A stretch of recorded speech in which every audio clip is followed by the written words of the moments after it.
Welcome and thanks for tuning in to the Victorian Aboriginal News Van Talks podcast. I'm your host, Charles Parkiner. Victorian Aboriginal News acknowledges and pays respect to traditional owners and custodians across Australia. We acknowledge the elders who have gone before, those who currently lead their communities, and those who will follow in years and generations to come. This podcast was made possible with support from the Community Broadcasting Foundation. Find out more at cbf.org.au. For the past 13 years, since 2012, a small media concern, IndigenousX, based in Newcastle on Awabakal and Worimi country, has been seeking to educate and create meaningful debate on the First Nations matters. Today, I'm joined by the CEO and founder of IndigenousX, Gamilaroi man Luke Pearson. Luke, thanks for taking time to speak with me today. Thanks for coming to visit. Luke, let's find out a bit more about you before we dive into that beast which is IndigenousX. Now, a teacher at the onset of your career, then the launch on Twitter, I believe, as the main platform for IndigenousX in 2012. What led to that change from teaching in the classroom and tutoring, I believe, to taking on the world of media and pricking the consciences of Australians? I think a big part of that decision was not knowing what I was getting myself into.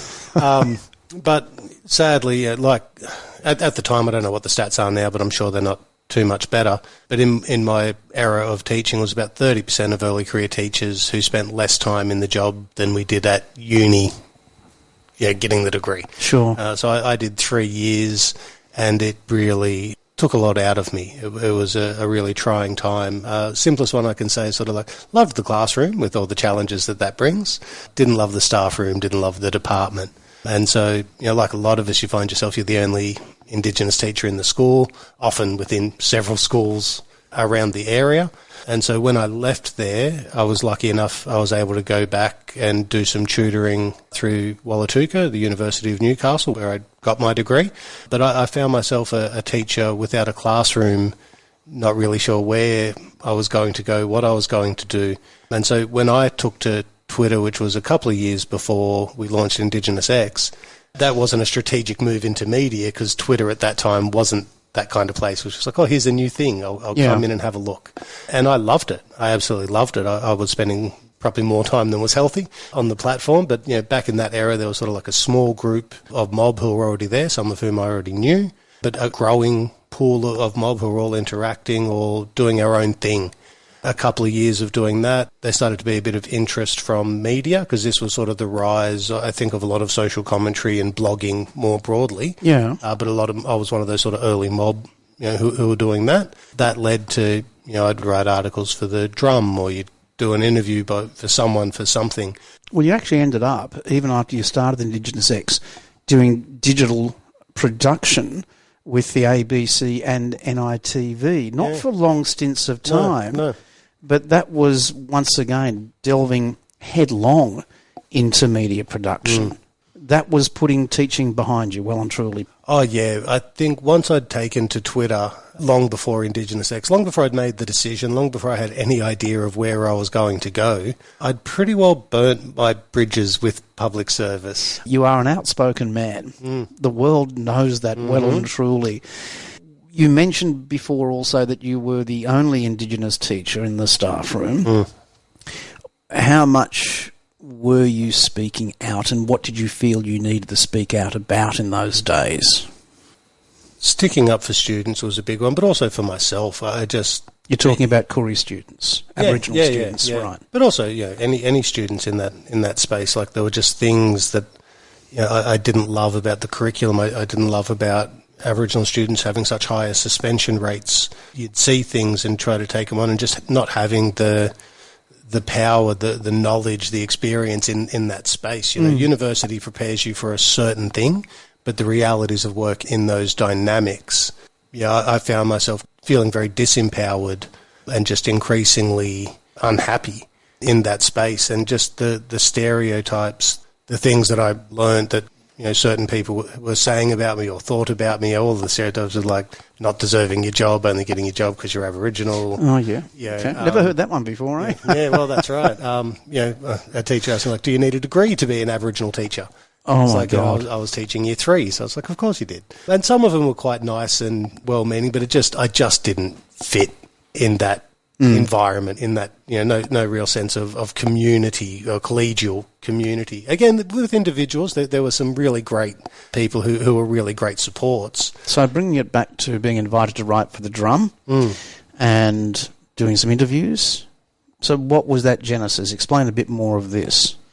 Oh, like I said, I just stumbled into Twitter with no purpose, no intent, but in many ways I think I was bringing a lot of that frustration from teaching experience, but also the bit about teaching that I love, which is sharing knowledge, challenging thought. I've always been a big trivia nerd. I've always sort of seen things a bit differently. I've always been quite outspoken, as you mentioned. And so in that early day of Twitter, I was speaking quite openly about my experiences in education, about my views on the department, on government, on media. It became in some ways, I found a classroom, but I also found a community. There were so many great people on Twitter in that early day who were there talking about their own issues. And so I found an audience, a community, a classroom. So what were you writing about in those days? What were your key messages? On Twitter, it was such a non-stop platform. So a lot of it was responding to things that were happening within the news cycle. Mm-hmm. So, there were a lot of like trends that would pop up or hashtags that would pop up, and you'd sort of put in your perspective on whatever was going on. But also more broadly, I think I was just, sharing the knowledge, the trivia, the insights I had more broadly on matters of race and racism, power, perceptions of Aboriginality. A lot of the stuff, I'd always done cultural awareness training. I did Aboriginal studies at uni alongside teaching. So there's just a lot of things that I knew a lot of people didn't know. And I was passionate and engaging in challenging. But a lot of it in that early era of Twitter was really the critique of media, and you could actually speak directly to journalists who'd write an article and say, even if it was something as low as like you should be putting a capital I on Indigenous, or shouldn't be using whatever the... Oh, there's important things, really, really critically important things, Luke. So what led you to start it up as its own brand, IndigenousX? So, as I'd said, I started getting offers to do interviews, to write articles. From that, I think I became a bit critical of why I was getting these invites and what was happening. So, reasonably young man, you feel a bit special. People are paying attention, you're getting invited to do these things. So why do you think you were being invited? The most cynical answer to that is because most of the journalists who were operating in that space, they didn't know any blackfellas. So, here I was, outspoken, media-friendly, didn't mind having a yarn, writing on my own blog. So they just saw, here's someone who's a bit controversial, who we can use for a bit of clickbait, write about Australia Day, write about racism, write about, back then it was stuff like, Eddie Maguire being racist, or Andrew Bolt and the Am I Black We Enough? weren't going to mention Andrew Bolt. No. We weren't going to. No, but he was a big player in the space of that era.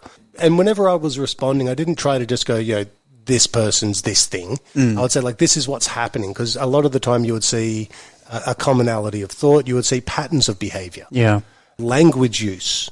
Who gets to be an Aboriginal leader? Who's an activist? Who's a troublemaker? And a lot of this, it was media choosing, and I was critiquing that stuff. But I didn't want to be one of a very small number of people, generally selected by non-Indigenous people, to be able to have a voice in media. I actually, after a year or two of operating in that space, I really didn't like it.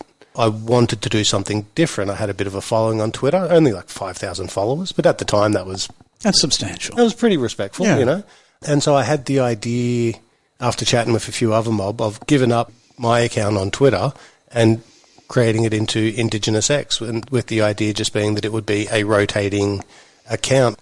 So many of the interviews I did in that early day, very first question, pretty much every time, what do Aboriginal people think about whatever we're talking about? And so I wanted a space where you didn't have to speak on behalf of mob. You didn't have to answer questions you didn't want to. You didn't have to talk about anything. It was entirely your week, do whatever you want. And so, showcase diversity, break down the homogenous view, but for Mob, just to have a space where you can have an audience who were pretty respectful. Like, it's amazing in that space. Obviously, it's gone to hell now, but at the time, it was still pretty bloody rough. But socially, what were you seeking to achieve? I mean, you couldn't have been naive enough to really think that you were going to turn the popular thoughts of Australians around on a 2-cent coin. No, of course not. I think if you set out to save the world, you're just going to end up failing or become part of the problem. I believed in the power and opportunity of that space, Sure. and I'd built this thing, and then I kind of was like, who am I to have this thing? Why do I have 5,000 followers and this mob down the road got none? Why are people listening to me? I didn't want to just walk away from Twitter because I really believed there was opportunity in there, but I also didn't want to just keep growing it for my own benefit. So it was really wanting to share it, to gift it, and in terms of what we're trying to achieve, I don't know, man, just having fun, doing something that mattered. And the teacher in me is if I teach one person one thing, then that is of value. I don't have to change the world. I don't have to fix media or racism. Well, let me bring you back to something you wrote in 2016, and you wrote a piece about free speech on IndigenousX, and that piece is still up there. And in that piece you wrote, quote, "The sad truth is that there are not many media spaces that exist to educate or that create opportunity for meaningful debate." You go on to write, "How can we hope to allow free speech to do its job in the media when the media is just so painfully white? Even the non-white mainstream media usually answer to white directors, editors, producers, casting agents, and media conglomerate owners." Now, this was 9 years ago, in 2016, and I believe at that stage you would have either been at the ABC or NITV as well, doing digital production there. Mm-hmm. But what changes have you seen during that 9 years that give you hope for meaningful education and debate on First Nations issues across the Australian media landscape? I think the only thing that really gives me hope in that is seeing more mob in media now. Mm. So you've got Indigenous affairs positions at a few key papers that just those positions didn't exist. You'll see Indigenous people represented on panels discussing Indigenous issues. A lot of what I was talking about there, sadly, is still the landscape. But the hope I've had, and that's I think what IndigenousX was always about, was hope, and hope might not be the right word, but in mob, a place to do something, an opportunity to do something different, to challenge the status quo, to sort of free people up from that colonial load of expectation. And that idea of free speech was very much the era of the only time you'd ever hear media or politicians talk about free speech was in defence of racism. So sort of, what about our free speech to talk about the things we want to talk about and not always have to be responding? Someone does something racist, we're brought on to go, why is that racist? Yeah. But just to say, but actually I want to talk about this, or I want to talk about something else altogether.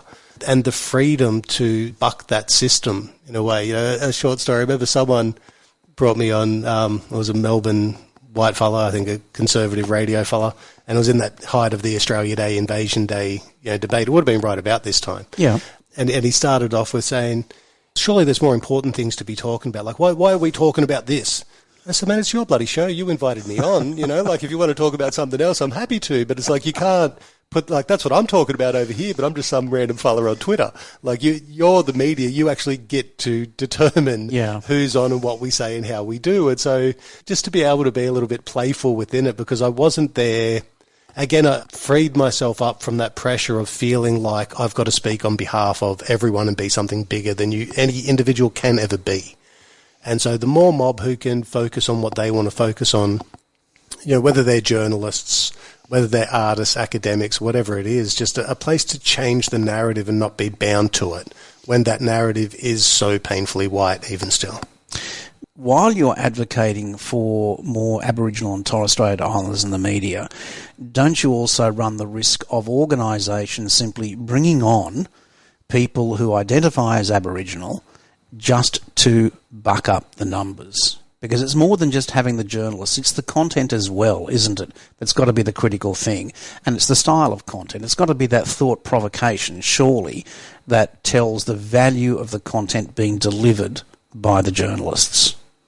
Yeah, undoubtedly. And I think, again, not having a media background, I didn't necessarily have that knowledge at the time to be thinking long term about, what is this going to do? I was just trying to do something that I thought mattered in a way that, was as ethical as I could do it with what I understood at the time.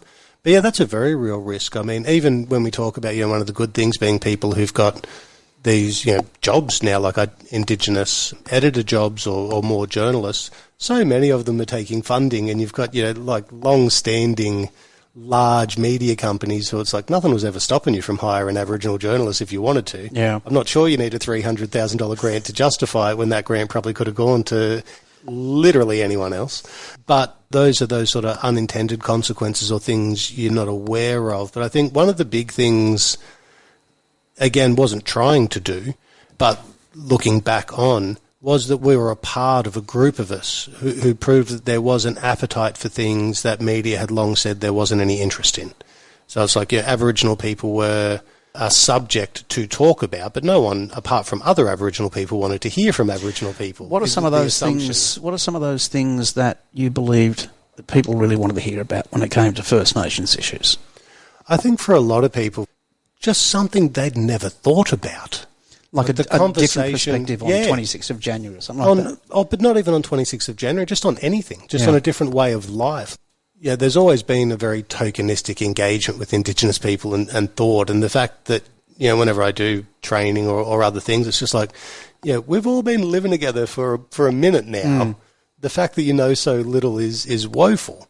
But for a lot of people, it hasn't been for a lack of interest. It's been from a lack of opportunity, or you'd have to read big academic texts, or you'd have to be in certain spaces. What is 6 out of 10 non-Indigenous people think they've never met a blackfella? I'm sure that's not true, but that's what they imagine. So all they're getting is what they see through media, popular media, pop culture, whatever it might be. So just insights of people just going, oh, I didn't know that, or I'd never thought about that. It didn't really matter to me. I see an inherent value in broadening the scope of thought, of broadening the scope, but again, without having the responsibility of this is the Aboriginal perspective. It's no, this is my perspective as an Aboriginal person. Someone else might disagree. And that's always the risk, isn't it? Yeah, that's always the risk. They tend to interview someone and think, well, okay, or assume that person is speaking on behalf of all black people. Yeah. Which, first of all, puts that person in a hellishly dangerous position, of course. Yep. So the future now of IndigenousX, because the reality is it's quietened down. A lot of that's to do with, of course, the transition to X and it becoming, let's be frank, an absurd platform. Yep. What is the future for IndigenousX now? Because definitely there was a need for it then and a need for it now. I think one of the best things for us going forward is that it was never a business model. It was never it was just, I was on Twitter, had the idea on Twitter, so it grew from Twitter. But really, when I break down what is IndigenousX committed to, what does it represent? To me, it is all the things we've talked about. Diversity of opinion, diversity of thought, just Indigenous rights, opportunity, capacity. So it can exist almost anywhere in any form. We're in a bit of a transition, I think, at the moment. So like I said, we do a lot of training these days. We do a lot of project work. We do a bit of consultancy, but anti-racism training. We've been on Instagram and LinkedIn and we're still on Twitter, but we're not, I wouldn't say we're on Twitter. We certainly don't do the rotating account anymore. And the nature of that rotating account doesn't really work on somewhere like Instagram or LinkedIn or anywhere else. So I don't think we'll do the rotation curation again. Again, never say never, but I don't have any immediate plans to. But it's just going along with, what's true to me, what's true to the spirit of IndigenousX. And, like I said, my worst case scenario is I go find something else to do. So it's nice having something where it's as long as I feel we're adding value, as long as we can find a niche, but I don't necessarily want to be doing TikTok dances or, whatever else is going on. So I don't think I'm going down. Which is not to undermine, there's such great content and the young ones making video content that is critical. TikTok is not just dances. I don't mean to be facetious. But I mean, for me, I don't really see me being that fella. I have made a few videos. I'd like to make more. But to what it is to be like a video Instagram, TikTok creator, like it's an all day, every day. It's a slog. Yeah. And I did that on Twitter for 10 years. I'm in a different stage of life now. I don't see me doing that again. But how we can leverage the platform for opportunity for others to bring more people on. I am excited. I am optimistic. I've enrolled in my PhD this year, which is kind of looking a little bit back on the history and trying to map out some of the future of, like, I see IndigenousX as having a huge opportunity. It's a huge responsibility, but a huge privilege. So if I can, through that process, understand it better, understand what worked, what didn't, and map out some direction for the future, yeah, I'm really excited about it. But we're not locking in, podcasts. I do like the idea of a podcast, but who knows how long that trend is going to be the thing of the future. Well, hopefully for a long time. Hopefully for a minute to go. But does the world need one more from me? Who knows? But for me, and as long as I'm doing the best I can with what I've got, I'll be happy with that. Luke Pearson, thanks so much indeed for your time today. Thank you, Rob. For a full transcript of this interview, visit the Victorian Aboriginal News website at vicaboriginalnews.com.au. Until our next episode, stay safe and stay informed.